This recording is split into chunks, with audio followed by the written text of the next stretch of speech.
সাল 1998 একজন আমেরিকান ব্যক্তি প্রায় $400 বিলিয়ন দিয়ে একটি দ্বীপ কিনেছিলেন। 75 একর এই দ্বীপ ক্যারিবিয়ান অঞ্চলে অবস্থিত মার্কিন ভার্জিন দ্বীপপুঞ্জের অংশ ছিল। এর নাম ছিল লিটল সেন্ট জেমস। বাইরে থেকে এই দ্বীপটি স্বর্গের মতো দেখছিল। সুন্দর সৈকত, প্রচুর গাছ এবং কেন্দ্রে একটি প্রাসাদযুক্ত মহল ছিল। চারিদিকে বিলাসবহুল গেস্ট হাউস, যার মধ্যে বড় বড় সুইমিং পুল এবং একটি জিম এবং একটি হেলিপ্যাড ছিল। কিন্তু এই দ্বীপটির মধ্যে লুকিয়ে ছিল এক অন্ধকার সত্য। এমন এক সত্য যা আশেপাশের দ্বীপের মানুষ প্রিডোফাইল বলে ডাকত। 12 থেকে 17 বছর নাবালিক মেয়েদের এখানে পাচার এবং যৌন নির্যাতন করা হতো। চারিদিকে সমুদ্র থাকায় এই মেয়েরা পালাতে পারত না। একবার 15 বছর বয়সী এক মেয়ে সাঁতার কেটে এখান থেকে পালাবার চেষ্টা করেছিল, কিন্তু ধরা পড়ে যায় এবং তার পাসপোর্ট বাজেয়াপ্ত করা হয়। সবচেয়ে আশ্চর্যজনক বিষয় হলো যে কে কে এই দ্বীপে এসেছিল এবং তাদের জন্য পার্টির আয়োজন করা হয়েছিল। ধনী ব্যক্তি, কোটিপতি ব্যক্তি এবং দেশের গণ্যমান্য সেলিব্রিটিরা এর মধ্যে এসেছিল এবং তার জন্য পার্টির ব্যবস্থা করা হয়েছিল। কিন্তু প্রশ্ন হলো যে এই দ্বীপের মালিককে? উত্তর একটাই, জেফ্রি এপস্টিন। এপস্টিন একসময় ব্রকলি শিশুদের গণিত পড়াতেন। তিনি একজন সাধারণ শিক্ষক ছিলেন। তিনি স্কুল শিক্ষক ছিলেন, কিন্তু ভাগ্য তার সাথে এমন কৌতূহল খেলে এবং তার কর্মজীবনের শেষের দিকে হঠাৎ করে তিনি বিলিয়নিয়ার আর্থিক উপদেষ্টা হয়ে ওঠেন। তিনি প্রায় $600 বিলিয়ন সম্পদ অর্জন করেন। কোটিপতি হয়ে ওঠেন তার বন্ধুদের ছেড়ে। বিল ক্লিন্টন এবং ডোনাল্ড ট্রাম্প, তার সাথে ইসরায়েল প্রধানমন্ত্রী ইহুদ বারাক। আজকের ভিডিওতে জেনে নেই আমেরিকার সবচেয়ে বড় কেলেঙ্কারির বিষয়ের সত্যতা, এপস্টিন ফাইলের পুরো গল্প। এপস্টিন দ্বীপে কি ঘটেছিল তা বহু বছর ধরে গোপন ছিল, কিন্তু 2005 সালে একটি মেয়ে পুলিশ অভিযোগে এই মামলাটি সূত্রপাত করে। সময়টা ছিল 2005 এর মার্চ মাস। ফ্লোরিডার পাম বিচে 14 বছর বয়সী এক তরুণী মেয়ে এবং তার বাবা স্থানীয় পুলিশ স্টেশনে অভিযোগ দায়ের করে। মেয়েটি বলে যে রয়্যাল পাম বিচ হাই স্কুলের এক সহপাঠী তাকে এক ধনী ব্যক্তির বাড়ি নিয়ে যায়।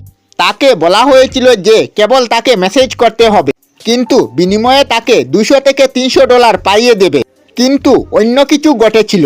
মেয়েটি এখানে গিয়ে দেখে এপস্টিন কেবল তোয়ালা পরে আছে এবং তার সাথে দেখা করছিল এবং সে তাকে তার পোশাক খুলতে বলছিল এবং তার সাথে তার শ্লীলতাহানি করে।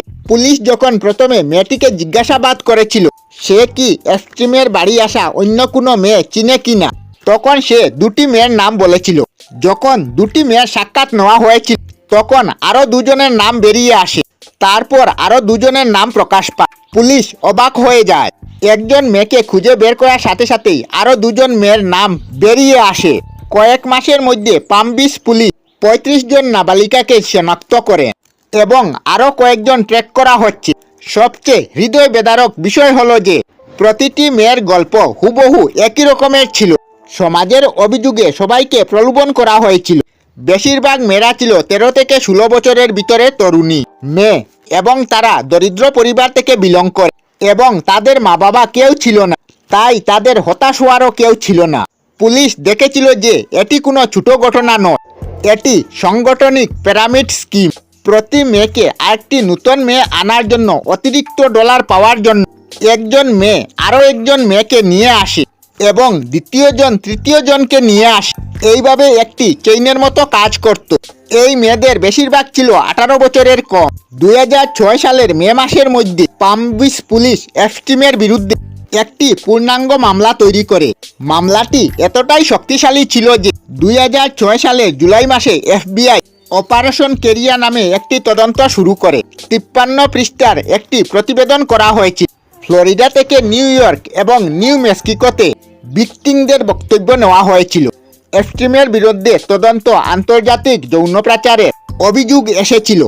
34 জন তালিকাভুক্তভোগী, কয়েকজন সাক্ষী FBI এর তদন্ত এবং বাড়ি অভিযোগ করে জেফ্রি এপস্টিনের মতো একজন ব্যক্তি যাবজ্জীবন কারাদণ্ড হওয়া উচিত ছিল, কিন্তু সত্য হলো পর্দার আড়ালে অন্য কিছু হয়েছিল।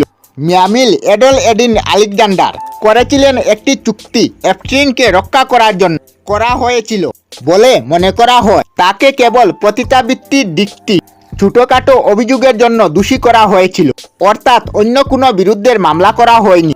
এই চুক্তি সবচেয়ে আশ্চর্যজনক বিষয় ছিল এটি সিল করা ছিল, কেউ এটি দেখতে পারত না, এমনকি অভিযুক্তদেরও এর বিষয়ে বলা হয়নি।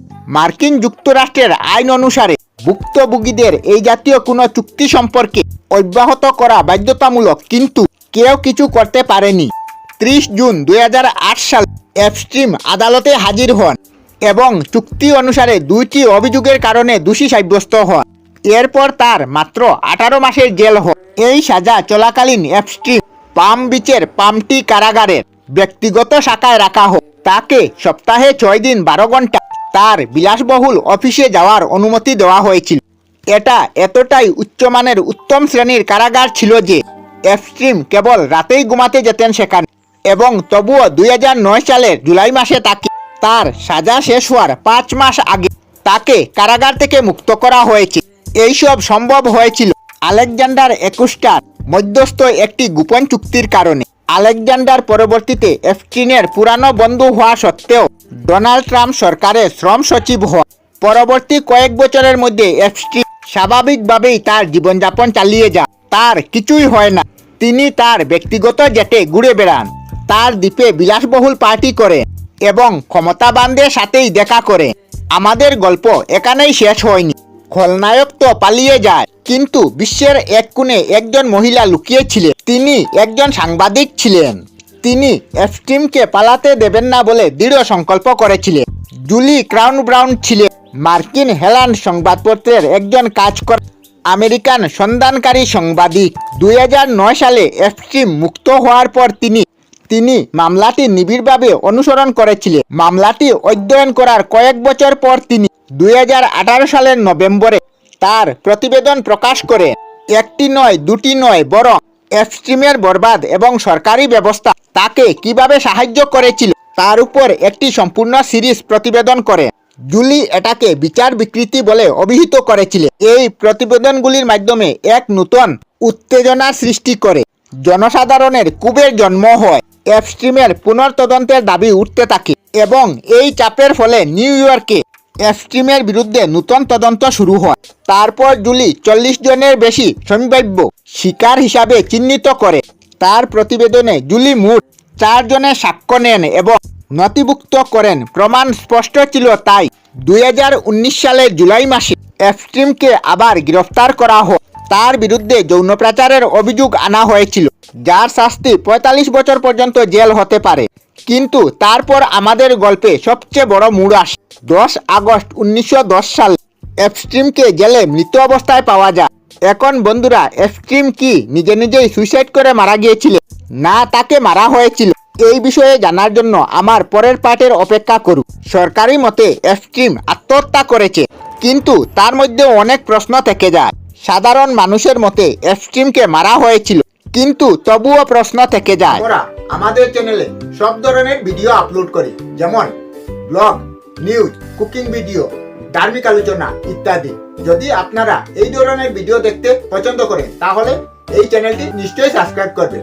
আমি আপনাদের সাথে বিদায়ক না, আজকের মতো বিদায় নিলাম। আর ভিডিওটি ভালো লাগে লাইক, শেয়ার ও কমেন্ট করবেন। ভিডিওটি সম্পূর্ণ দেখার জন্য অশেষ ধন্যবাদ।